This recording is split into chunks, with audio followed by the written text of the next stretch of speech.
एक दिए की रोशनी। अरब के रेगिस्तान में एक छोटा सा गांव था। वहां एक बूढ़ी महिला रहती थी जिसका नाम जैनब था।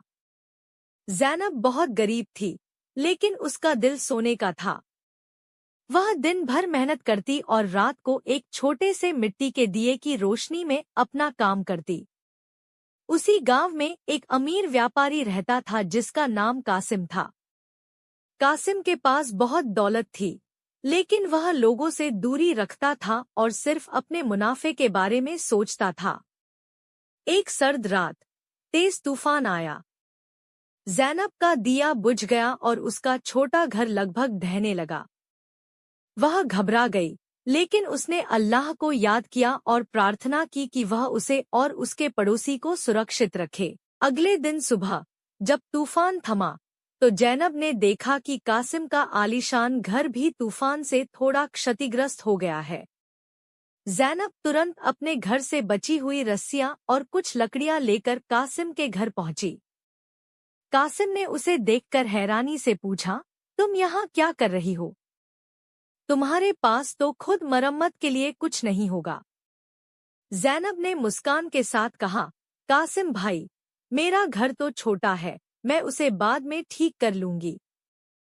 मैंने देखा कि आपके घर को ज्यादा नुकसान हुआ है। अल्लाह ने हमें सिखाया है कि हमें अपने पड़ोसी की मदद करनी चाहिए, भले ही हमारे पास कम हो। यह भी एक इबादत, पूजा है। जैनब की सादगी और निस्वार्थता देखकर कासिम की आंखें भर आईं। उसने पहली बार अपनी दौलत को तुच्छ महसूस किया। उसने जैनब के साथ मिलकर अपने घर की मरम्मत शुरू की। उस दिन कासिम ने दौलत से ज्यादा ईमान, आस्था, सादगी, सहानुभूति और ज़कात, दान के महत्व को समझा। उसने फैसला किया कि वह अब से अपनी दौलत का एक हिस्सा गरीबों और जरूरतमंदों की मदद में लगाएगा।